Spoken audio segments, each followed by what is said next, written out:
झरने की ठंडी हवा में गरीब ससुराल वालों ने खाए छोले भटूरे।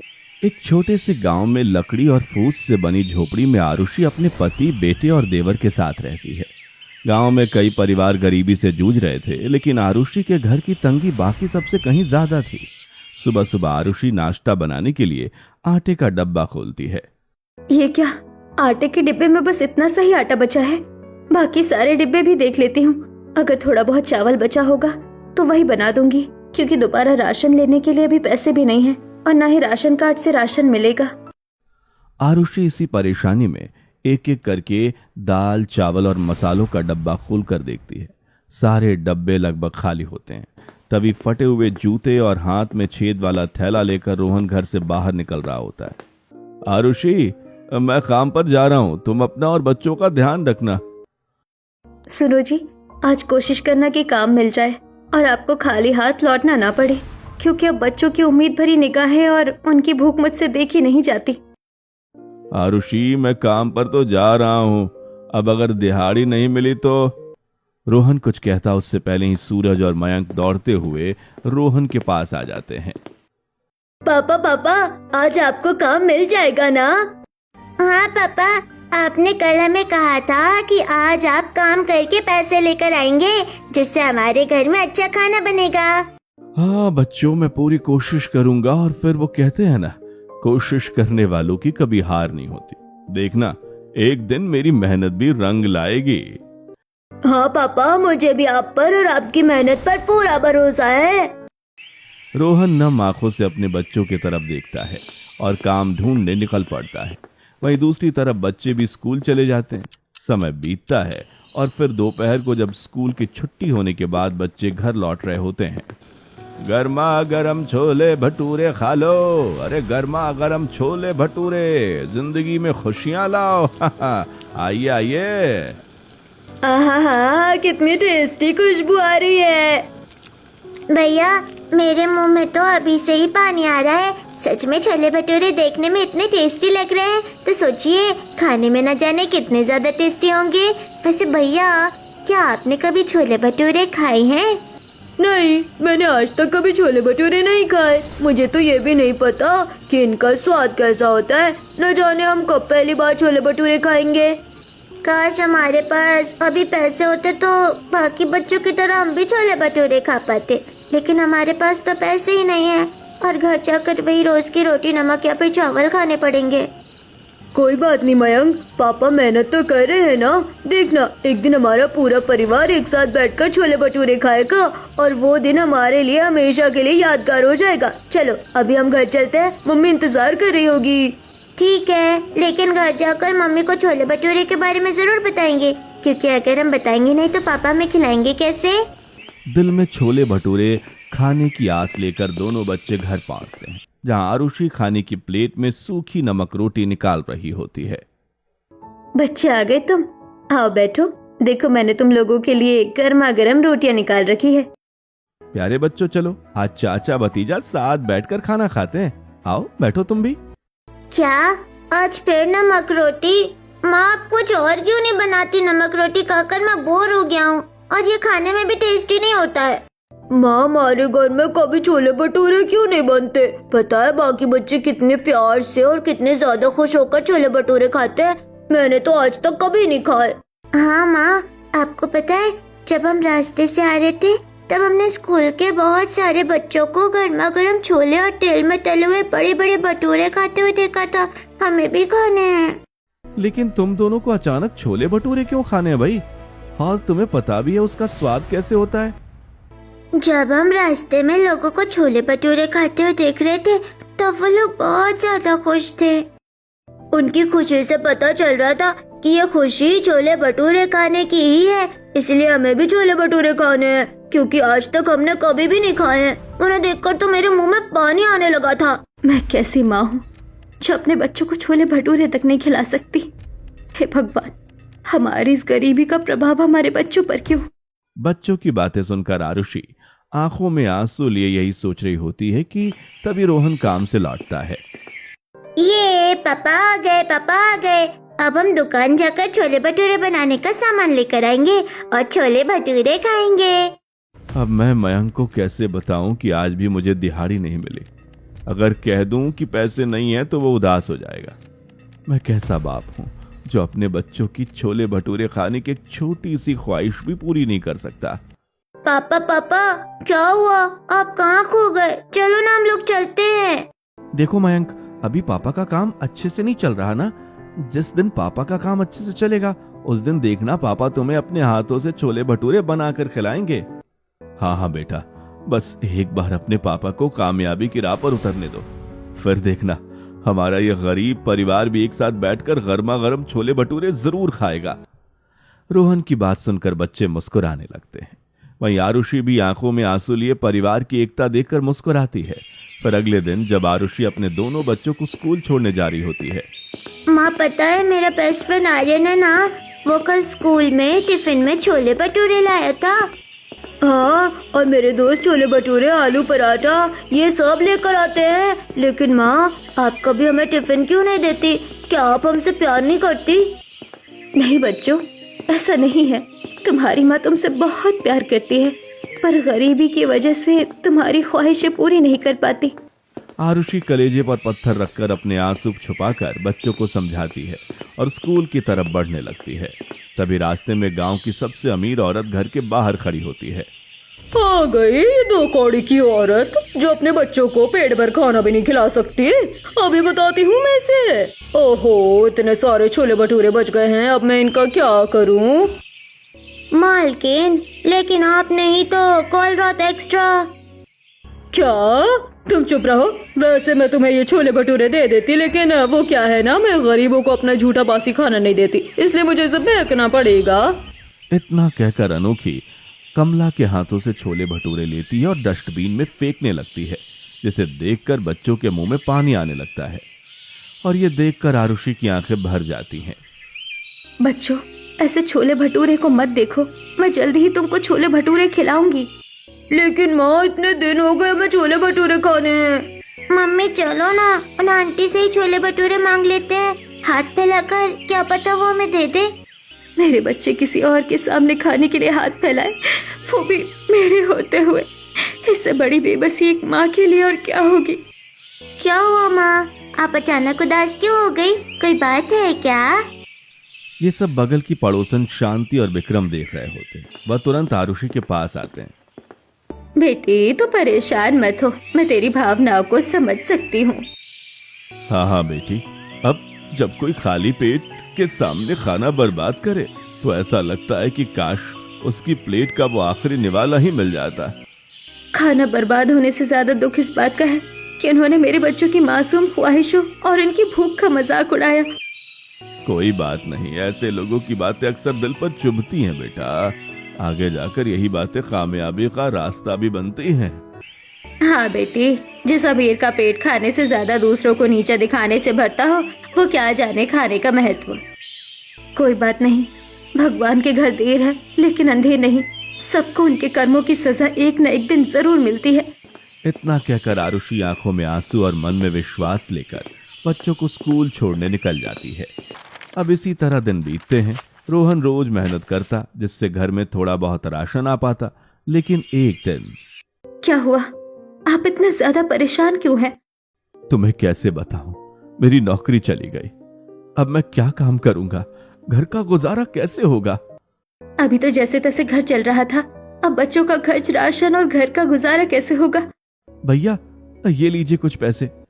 लेकिन वो भैया, ये घर मेरा भी है और ट्यूशन पढ़ाकर मुझे जितने पैसे मिलते हैं वह इस घर के ही तो होते हैं। इसलिए अगर मेरे पैसों से घर के राशन को आप लाओ तो मुझे ऐतराज नहीं, और फिर इस घर के प्रति मेरी भी तो कुछ जिम्मेदारी बनती है। सच में देवर जी, अगर मम्मी जी जिंदा होती तो वो आपकी ये बातें सुनती तो उन्हें कितना ज्यादा अच्छा लगता। हाँ, मम्मी और पापा अब इस दुनिया में नहीं है, लेकिन मुझे पूरा भरोसा है उनका आशीर्वाद आज भी हमारे साथ है। अमित की बात सुनकर सभी भावुक हो जाते हैं और फिर धीरे धीरे दिन बीतते हैं। फिर एक दिन अचानक नदी किनारे बैठे रोहन के पास चंद्र सिंह आता है। रोहन, काम करोगे? जंगल के पीछे वाले झरने को साफ करने में पूरे 2 दिन लगेंगे। अगर तुम उसे साफ कर दोगे तो मैं तुम्हें अच्छे पैसे दूंगा। क्या? सच्ची? ठीक है, मैं ये काम करने के लिए तैयार हूँ। सोच ले, झरने के आसपास की पूरी जगह साफ करना आसान काम नहीं है। कम से कम 3-4 दिन लगेंगे। मालिक, मैं काम करने से पीछे नहीं हटता, बस मुझे काम मिलना चाहिए। मैं ये काम जरूर करूंगा। रोहन खुश होकर काम करने के लिए हामी भर देता है और दौड़ते हुए अपने घर जाकर यह खुशखबरी सभी को सुनाता है। मुझे काम मिल गया। मतलब अब हमारे घर की सारी परेशानियां दूर होंगी? पापा, क्या अब हमारे घर में पैसे आएंगे और अब हम उन पैसों से छोले भटूरे खरीद कर खा पाएंगे? हाँ, पैसे भी आएंगे और छोले भटूरे भी। बस कुछ दिनों का और इंतजार है। देखना, एक दिन पापा तुम्हारी सारी ख्वाहिशें पूरी करेंगे। रोहन बहुत खुश हो जाता है। अगली सुबह बिना देर किए वो जंगल के पीछे वाले झरने के पास पहुंचता है। यहाँ इतना सुकून है, बिल्कुल अपना सा एहसास और प्रकृति की ताजी हवा। सच में यहाँ काम करने से घर में पैसे भी आएंगे और मन में शांति भी। रोहन ये सोचकर तुरंत झरने के आसपास सफाई करना शुरू करता है। तभी उसकी नजर एक छोटे से पौधे पर पड़ती है। अरे, ये तो उसी जड़ी बूटी का पौधा लगता है जिसके बारे में माँ बताया करती थी। लेकिन बिना पक्की जानकारी के इसे तोड़ना ठीक नहीं होगा। पहचान के लिए इसके 1-2 पत्ते साथ लेकर जाता हूँ। आरुषि इसे देखकर बताएगी। यह सोचकर रोहन उस पौधे में से 2 पत्ते तोड़ लेता है और फिर शाम को अपना काम खत्म करके जब वापस घर लौटता है। भैया, आपके हाथों में ये क्या है?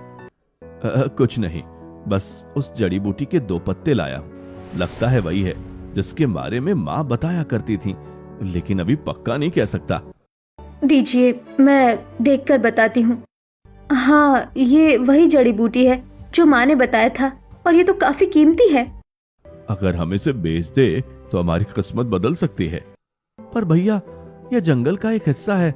इसे बेचने के लिए सरकारी कर्मचारी और जंगल विभाग की अनुमति लेनी होगी। अगर अनुमति लेने से हमारा कल अच्छा हो जाए और मैं अपने बच्चों की ख्वाहिश पूरा कर पाऊं, तो फिर मुझे अनुमति लेने में कोई दिक्कत नहीं। फिर चाहे इसके लिए मुझे कितने ही पापड़ क्यों ना बेलने पड़े। रोहन की बात सुनकर सभी के चेहरे पर उम्मीद की मुस्कान आ जाती है। अगले ही दिन रोहन जरूरी कागज जुटाकर जड़ी बूटी बेचने की अनुमति लेने सरकारी कार्यालय में पहुंच जाता है। आपने तो बहुत ही ज्यादा अच्छी बात सोची। बस जड़ी बूटी बहुत कीमती है। जंगल में रहकर उसकी उपयोगिता का विनाश हो, इससे अच्छा है कि आप उसे शहर जाकर बेच दें। बहुत बहुत धन्यवाद साहब। आपकी अनुमति से अब मैं अपने बच्चों की ख्वाहिशें पूरी कर सकता हूँ। हाँ, लेकिन याद रहे, इससे जंगल को कोई नुकसान नहीं पहुंचना चाहिए और ना ही वहां किसी भी चीज को। जी बिल्कुल, मैं इस बात का पूरा ध्यान रखूंगा। रोहन बहुत खुश हो जाता है। अनुमति मिलने के बाद वो सावधानी से जंगल से जड़ी बूटियां इकट्ठा करता है। फिर परिवार को यह खुशखबरी सुनाकर शहर जाने की तैयारी करता है और कुछ ही दिनों बाद शहर पहुंचकर एक बड़े वैद्य को वो जड़ी बूटियां दिखाता है। क्या हुआ, आपको ये जड़ी बूटी सही नहीं लगती क्या? मैं एक वैद्य हूं और मेरे पास सैकड़ों लोग ऐसी जड़ी बूटियां बेचने आते हैं, लेकिन तुम सबसे अलग हो और तुम्हारी अद्भुत जड़ी बूटी भी, इसलिए ये सारी जड़ी बूटियां मैं खरीद रहा हूं। क्या सच्ची? मतलब कि इतनी सारी जड़ी बूटियां आप एक साथ खरीद लेंगे? हाँ, अरे तुम्हारी जड़ी बूटियां बहुत अच्छी गुणवत्ता की हैं। ये उनकी पूरी कीमत है। तुमने सच में बहुत अच्छा काम किया। इनसे कई लोगों का इलाज हो सकेगा। वैद्य जी खुश होकर रोहन को बहुत सारे पैसे देते हैं, जिन्हें लेकर रोहन वापस अपने घर लौटता है और ये सारी बातें अपनी पत्नी, बच्चे और भाई को बताता है। तो पूरी कहानी कुछ यूं थी। क्या बात है भैया, मुझे तो विश्वास नहीं हो रहा कि शहर से आप इतने सारे पैसे लेकर आए हैं। पापा, अब हम लोग भी अमीर हो जाएंगे। अब हम लोग भी टेस्टी टेस्टी खाना खा पाएंगे। हाँ बेटा, अब हम लोग भी बाकियों की तरह अच्छा खाना खाएंगे। और देखना, तुम्हारे पापा बहुत मेहनत करके एक दिन अपना नाम कमाएंगे। वैसे सुनो जी, आप इतने दिन बाद आए हो, आपके लिए क्या बना दूं खाने में? आज रहने दो। आज मैं अपने बच्चे को छोले भटूरे खिलाने ले जाऊंगा। आखिर उनकी बरसों की ख्वाहिश जो पूरी करनी है। क्या सच्ची? ये अब हम लोग भी छोले भटूरे खाएंगे। अब हम लोग भी अमीर हो जाएंगे। ये भाभी, अगर ऐसी बात है तो जल्दी चलिए, तैयार हो जाइए, फिर हम सब बहुत मस्ती करेंगे। लेकिन मैं सोच रही थी, अगर जंगल में झरना साफ करने का काम आपको नहीं मिला होता और न ही जड़ी बूटियां मिली होती, तो फिर आज शायद हमारी जिंदगी में इतनी बड़ी खुशियां ना आई होती। हाँ, बिल्कुल सही कह रही हो, लेकिन अभी से ये सब क्यों सोच रही हो? क्यों ना आज हम गरीब परिवार किसी रेस्टोरेंट में नहीं बल्कि जंगल के इस झरने के पास छोले भटूरे बनाकर खाएं और अपनी यादें ताज़ा करें। अरे वाह, यह तो सच में बहुत अच्छा आइडिया है। चलिए भाभी, हम सब जंगल चलते हैं, वहाँ छोले भटूरे बनाकर खाएंगे, बहुत ज्यादा मजा आएगा। क्या जंगल? वहाँ तो और भी ज्यादा मजा आएगा छोले भटूरे खाने में। चलिए हम सब जंगल जाएंगे। पूरा परिवार खुश हो जाता है और छोले भटूरे बनाने का सामान लेकर रोहन आगे आगे, पीछे बच्चे कुछ बर्तन लिए और आरुषि तेल मसाला हाथ में लिए चल रही होती है। माँ, अभी जंगल कितनी दूर है? चलते चलते तो मेरे पैर भी थक गए। हाँ माँ, इतने चलने की वजह से तो मैं भी थक गया हूँ। ऐसा लग रहा है कि छोले भटूरे खाने से पहले हाथ पैर दर्द से फूल जाएंगे। बच्चों, कुछ पाने के लिए कुछ सहना पड़ता है। बस थोड़ी ही देर और फिर हम लोग जंगल जाएंगे और झरने के ठंडे वातावरण में बैठकर छोले भटूरे बनाकर खाएंगे। आरुषि की बात सुनकर थकान भरे चेहरों पर मुस्कान आ जाती है और सभी कुछ ही देर में जंगल पहुंचते हैं। ये जगह कितनी ज्यादा खूबसूरत है, यहाँ कितना शांत माहौल है। यहाँ के झरने का पानी कितना साफ है, ऐसा लग रहा है जैसे हम किसी सपने की दुनिया में आ गए हैं। आजकल शहरों में इतना ट्रैफिक और शोर होता है, लेकिन यहाँ चारों तरफ हरियाली, ताजी हवा और भरपूर ऑक्सीजन है। सच में मम्मी, अब तो बहुत मजा आने वाला है। ये सब तो बिल्कुल पिकनिक स्पॉट की तरह लग रहा है। देखो, ऐसा लग ही नहीं रहा कि हम लोग यहाँ सिर्फ छोले भटूरे खाने आए हैं। जंगल की खूबसूरती, ठंडी हवा, झरने का साफ पानी और चारों तरफ फैली हरियाली देखकर पूरा परिवार खुश हो जाता है। सभी हाथ जोड़कर प्रकृति को धन्यवाद करते हैं। सबसे पहले हमें इस पर्यावरण और इस झरने का शुक्रिया अदा करना चाहिए, जिसे साफ करने का काम आपको मिला और इसी झरने और इसी जंगल की वजह से वो जड़ी बूटियां भी आप बेच पाए। हाँ, तुमने बिल्कुल सही कहा। अगर ये जंगल ना होता और मुझे वह काम ना मिला होता तो शायद आज हम यहाँ खुशियाँ मनाने ना आते। माँ, पापा, आप लोग कितनी बातें कर रहे हो? जल्दी छोले भटूरे बनाओ, हमें बहुत तेज भूख लगी है। अब भूख से तो हमारी जान ही जा रही है। अब थोड़े जल्दी जल्दी हाथ चलाकर छोले भटूरे बनाइए। तुम लोगों के पीछे तो पूरे दिन रात खाना लेकर दौड़ना पड़ता है, और आज तुम लोगों को अचानक इतनी भूख कैसे लग गई? मम्मी जी, जब प्लेट में छोले भटूरे हो तो भूख जल्दी ही लगती है। मयंक की बात सुनकर सभी मुस्कुराने लगते हैं और फिर आरुषि छोले भटूरे बनाने की तैयारी शुरू कर देती है। एक काम करती हूँ, सबसे पहले छोले उबाल लेती हूँ और जब तक छोले उबलते हैं तब तक मैं भटूरे का आटा गूंद लेती हूँ। बिल्कुल सही सोच रही हैं भाभी आप, इससे काम बहुत जल्दी हो जाएगा। वैसे हटाइए, मैं चूल्हा संभालता हूँ, आप आराम से तैयारी कीजिए। अमित सबसे पहले चूल्हा जलाकर उस पर पानी से भरा भगोना रखता है, उसमें भीगे हुए छोले उबलने के लिए चढ़ा देता है। दूसरी तरफ आरुषि जल्दी जल्दी भटूरे का आटा गूंथने लगती है। बताओ मुझे क्या करना है, मैं भी हाथ बटा देता हूँ। वैसे तो मैं आपसे मदद नहीं लेना चाहती, लेकिन वक्त कम है और बच्चों को भूख भी ज्यादा लगी है, इसलिए आप प्याज, टमाटर, अदरक, लहसुन और हरी मिर्च बारीक काट दो। मसाले भी पास में रख दो। अभी सब काट कर देता हूँ, लेकिन मुझे मसालों का अंदाजा नहीं, इसलिए मैं डब्बे यहाँ रख देता हूँ, फिर तुम खुद मसाले डाल लेना। मम्मी, मैं धनिया पत्ती धो देता हूँ।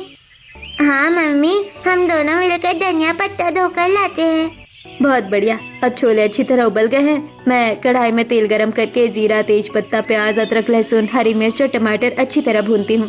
फिर इसमें हल्दी, लाल मिर्च, धनिया पाउडर, जीरा पाउडर, अमचूर, चना मसाला, गरम मसाला और स्वाद अनुसार नमक डालकर मसाले को अच्छे से पकाती हूँ।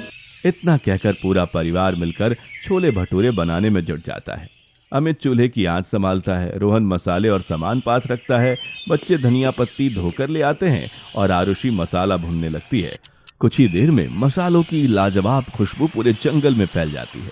ठंडी हवा और झरने की फुहार के बीच बच्चे बेसब्री से छोले भटूरे का इंतजार करने लगते हैं। माँ, और कितनी देर लगेगी? हमें बहुत ज्यादा भूख लगी है। छोले भटूरे बनाने में इतनी देर? खुशबू तो घंटे से आ रही है, लेकिन अभी तक आपके छोले भटूरे क्यों नहीं बने? बस थोड़ी देर, देखना, एक बार छोले भटूरे खाना शुरू करोगे तो खाते रह जाओगे। इतना कहकर आरुषि उबले हुए चने को कढ़ाई में मसाले के साथ अच्छी तरह मिला देती है।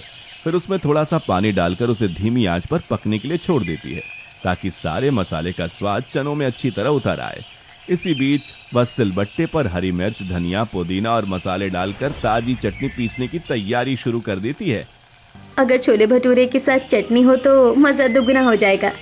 लेकिन भाभी, इस वक्त इस जंगल में चटनी पीसने के लिए ना तो सिलबट्टा है, तो फिर चटनी कैसे पीसेंगी? हाँ, अमित बिल्कुल सही कह रहा है। मेरे ख्याल से हमें ऐसे ही छोले भटूरे खा लेने चाहिए। इतने दिनों बाद बच्चों की फरमाइश पूरी हो रही है तो स्वाद में कोई कमी नहीं रहने दूंगी। आप बस देखते जाइए।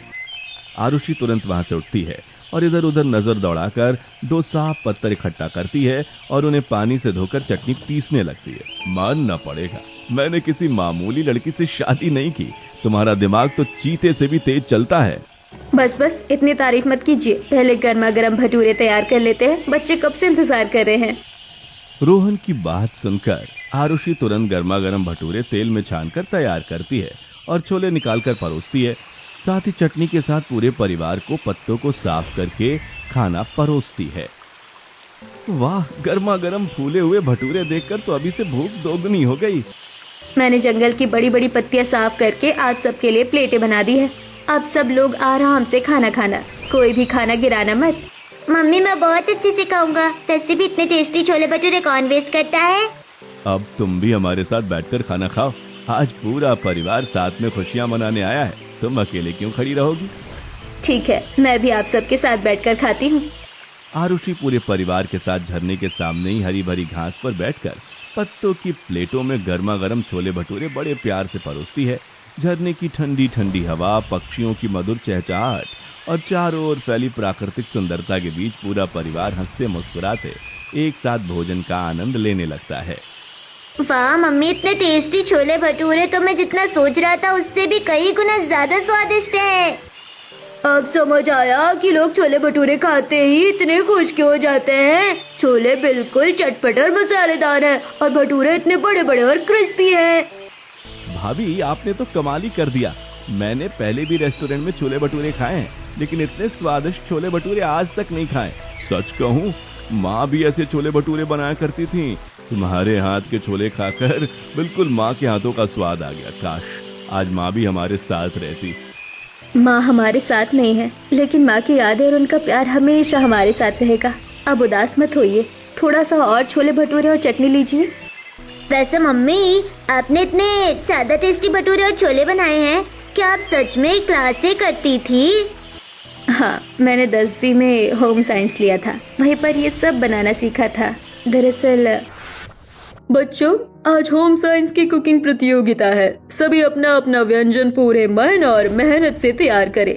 याद रखिए, सिर्फ स्वाद ही नहीं बल्कि साफ सफाई, प्रस्तुति और प्यार भी आपके खाने में दिखाई देना चाहिए। आरुषि पूरे मन, लगन और आत्मविश्वास के साथ छोले भटूरे बनाती है। जैसे ही वह छोले में तड़का लगाती है, कुछ ही देर में पूरे कमरे में उसके खाने की स्वादिष्ट खुशबू फैल जाती है। सभी छात्र उसकी तरफ देखने लगते हैं। जज एक एक करके सभी प्रतिभागियों का खाना चखते हैं और आखिर में आरुषि के बनाए छोले भटूरे का स्वाद लेते हैं।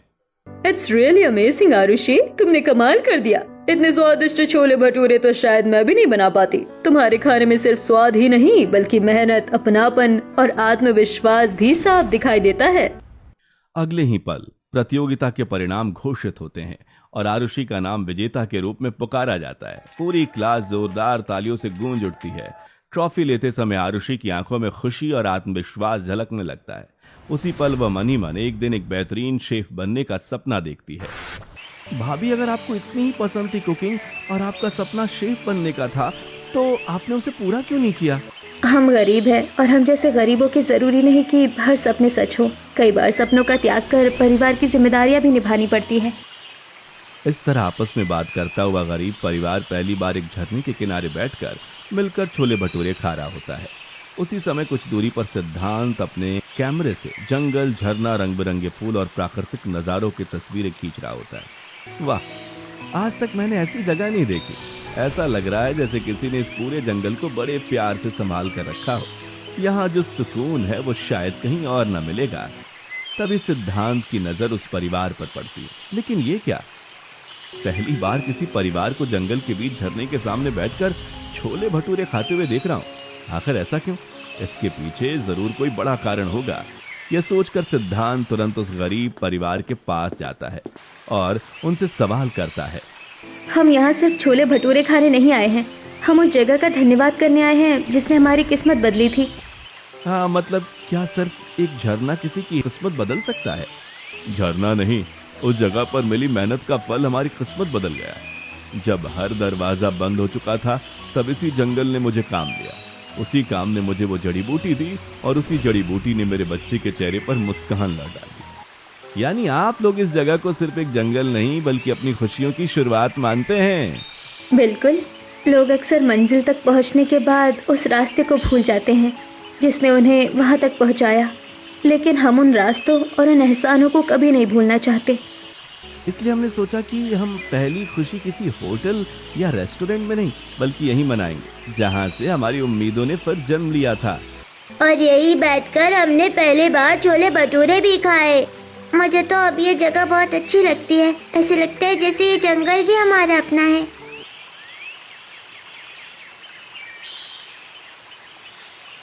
इसलिए हमने सोचा कि जिस जगह ने हमारी जिंदगी बदल दी, सबसे पहले उसी का धन्यवाद किया जाए। सच कहूँ, आज पहली बार समझ आया कि कुछ लोग सिर्फ सफलता का जश्न नहीं मनाते बल्कि उस सफर को भी सम्मान देते हैं जिसने उन्हें सफलता तक पहुंचाया। आप लोगों की बातें सुनकर दिल खुशी से झूम उठा है। आप लोग सिर्फ छोले भटूरे नहीं खा रहे बल्कि बच्चों की ख्वाहिश पूरी कर रहे हैं। परिवार में प्यार से भी ज्यादा जरूरी एकता होती है। इसी एकता की वजह से आज मैं यहाँ तक पहुँच पाया हूँ। गरीब हम भी हैं लेकिन भगवान की कृपा से हम खुश हैं। अंकल, आप क्यों खड़े हैं? आप भी हमारे साथ बैठकर छोले भटूरे खाइए ना। नहीं बेटा, यह आप लोगों का फैमिली टाइम है और मैं इसमें डिस्टर्ब नहीं करूँगा। वैसे अगर आप लोग बुरा ना माने तो क्या मैं आप लोगों की कुछ तस्वीर खींच सकता हूँ? लेकिन हमारे पास तो आपको देने के लिए पैसे ही नहीं हैं। मैंने आपसे पैसे मांगे क्या? मैं तो सिर्फ आप लोगों की तस्वीरें खींचना चाहता हूँ। क्या आप मुझे इसकी परमिशन देंगे? हाँ, क्यों नहीं। पूरा परिवार खुशी खुशी हाँ कह देता है। सिद्धांत अपने कैमरे में उस गरीब परिवार की मुस्कुराहटों को हमेशा के लिए कैद कर लेता है। सिद्धांत अलग अलग एंगल से पूरे परिवार की ढेर सारी तस्वीरें क्लिक करता है। मैं आज यहाँ सिर्फ एक गरीब परिवार को छोले भटूरे खाते हुए नहीं देख रहा हूँ बल्कि एक गरीब परिवार की खुशी, एकता, प्यार, हिम्मत और ईमानदारी देख रहा हूँ। सच में आज के जमाने में भी ऐसा परिवार किस्मत वालों को ही मिलता है। आप लोगों से मिलकर बहुत अच्छा लगा। धन्यवाद। आपकी बातें सुनकर सच में हमें बहुत अच्छा लगा। आप पहले इंसान हैं जिसे हमारी गरीबी नहीं बल्कि हमारा प्यार दिखा। आजकल के जमाने में लोग पैसे देकर व्यवहार बनाते हैं लेकिन प्यार देखकर और ईमानदारी देखकर अपना बनाने वाले तुम जैसे लोग बहुत कम मिलते हैं। मुझे भी आप जैसे ईमानदार लोग हर जगह नहीं मिलते। आप बहुत ज्यादा लकी हैं। हाँ, जो आपको इतना अच्छा परिवार मिला। अब तक मैंने सुना था कि खुशियाँ पैसों पर निर्भर करती हैं और आज देख भी लिया। पैसे सिर्फ हमारा मनोबल गिरा सकते हैं लेकिन अगर उम्मीद और हिम्मत हो तो हम किस्मत को भी खुद के आगे झुकने पर मजबूर कर सकते हैं। सिद्धांत मुस्कुराते हुए वहां से चला गया। पूरा परिवार भी मुस्कुराते हुए खुशी खुशी छोले भटूरे खाता रहता है। खाना खत्म होने के बाद सभी मिलकर अपनी बैठी हुई जगह को साफ करने लगते हैं। मैं आज झाड़ू मार देती हूँ। भाभी आप रहने दीजिए, मैं झाड़ू लगा देता हूँ। ठीक है, तो मैं चूल्हा और सारे बर्तन समेट लेती हूँ। मैं सारे पत्ते की प्लेटें इकट्ठा करके थैले में डाल देता हूँ ताकि यहाँ कोई गंदगी ना रहे। मैं इधर का सारा कचरा साफ कर देता हूँ। मैं भी चेक करता हूँ कि कहीं कोई कचरा तो नहीं रह गया। पूरा परिवार अलग अलग काम में लग जाता है और मिलकर पूरी जगह को अच्छी तरह साफ करने लगता है। तभी मयंक के हाथ एक छोटा सा लिफाफा लगता है। अरे, इस घने जंगल में ये लिफाफा कहाँ से आया और ये किसका हो सकता है? क्या देख रहे हो वहाँ? ये तुम्हारे हाथ में क्या है? देखो ना, मुझे यहाँ ये लिफाफा पड़ा मिला है। इसमें तो शायद कुछ है भी। लाओ मुझे दिखाओ, इस लिफाफे में क्या है। इस तरह किसी अनजान लिफाफे को नहीं खोलते। दो, मैं खोल कर देखूं। आरुषि जैसे ही लिफाफा खोलती है उसमें बहुत सारे पैसे और चिट्ठी निकलती है। अरे, ये इतने सारे पैसे यहाँ क्या कर रहे हैं और ये किसके पैसे हैं? भाभी, इसके अंदर एक चिट्ठी भी है, वो पढ़कर देखिए, शायद कुछ पता चल जाए। एक मिनट, अभी देखती हूँ। आरुषि तुरंत चिट्ठी खोलकर पढ़ने लगती है। ये पैसे मैं आप लोगों पर तरस खाकर नहीं बल्कि आप लोगों से मिले एक अच्छी सीख के लिए दे रहा हूँ। आप सब सिर्फ एक गरीब परिवार नहीं बल्कि खुशहाली, अपनापन और प्यार से भरा हुआ परिवार है। मैं भगवान से प्रार्थना करूँगा कि आप लोग हमेशा इसी तरह खुश रहें। और इन पैसों से हो सके तो आरुषि जी आप अपना सपना भी पूरा कर पाए। चिट्ठी पढ़ते ही पूरा परिवार खुशी से एक दूसरे की तरफ देखने लगता है। आज पहली बार किसी ने हम पर दया खाकर नहीं बल्कि हमसे खुश होकर पैसे दिए हैं। भाभी, आपका सेफ बनने का सपना अधूरा रह गया था ना, अब इन पैसों से आप अपने उस सपने की शुरुआत कर सकती हैं। मेरी मम्मी अब सबसे बड़ी शेफ बन जाएगी। सच में भगवान के घर देर है लेकिन अंधेर नहीं। भगवान जब देते हैं छप्पर फाड़ कर ही देते हैं। पूरा परिवार अपना सारा सामान समेटता है और घर के लिए निकल पड़ता है। जाते जाते सभी एक आखिरी बार मुड़कर उस झरने को देखते हैं। इतना साफ पानी तो शायद आजकल फिल्टर में भी नहीं मिलता। सच में मेरा तो मन कर रहा है इस झरने का पानी अपने साथ लेकर जाऊं। पूरा परिवार झरने का पानी बोतल में भरता है और मयंक सूरज झरने का मीठा पानी पीते भी हैं। वाह, ये पानी कितना ज्यादा मीठा है। सच में इतना अच्छा पानी तो एक्वागार्ड कभी नहीं होता। हाँ बच्चों, क्योंकि यह पानी किसी मशीन का नहीं बल्कि प्रकृति का है और प्रकृति की हर चीज अच्छी होती है। पापा 2-3 बोतल और भर लेते हैं, हम लोग घर ले जाकर पियेंगे मीठा मीठा पानी। नहीं नहीं बच्चों, इस बोतल के पानी को कभी मत पीना। यह बोतल का पानी सिर्फ पानी नहीं बल्कि यादों की निशानी है। हाँ, और इस पानी की मिठास हमारे अपनेपन और प्यार की मिठास का उदाहरण है। जिस तरह एक झरना अकेले बहकर भी लोगों को खुशी दे रहा है, ठीक इसी तरह हमें भी अपनी जिंदगी में सिर्फ अपने बारे में नहीं बल्कि दूसरों के बारे में भी सोचना चाहिए। भाभी, अगर पूरी दुनिया की सोच आप और भैया जैसी हो गई तो शायद कभी कलयुग आएगा ही नहीं। मम्मी, आज आपने सिर्फ हमारी छोले भटूरे खाने की इच्छा ही पूरी नहीं की बल्कि हमें प्रकृति की अहमियत भी समझाई। अब हम हमेशा इस जंगल और इस झरने का सम्मान करेंगे। इतना कहकर सूरज सभी से गले मिलता है और पूरा परिवार एक दूसरे के हाथ में हाथ डालकर घर की तरफ चल पड़ता है।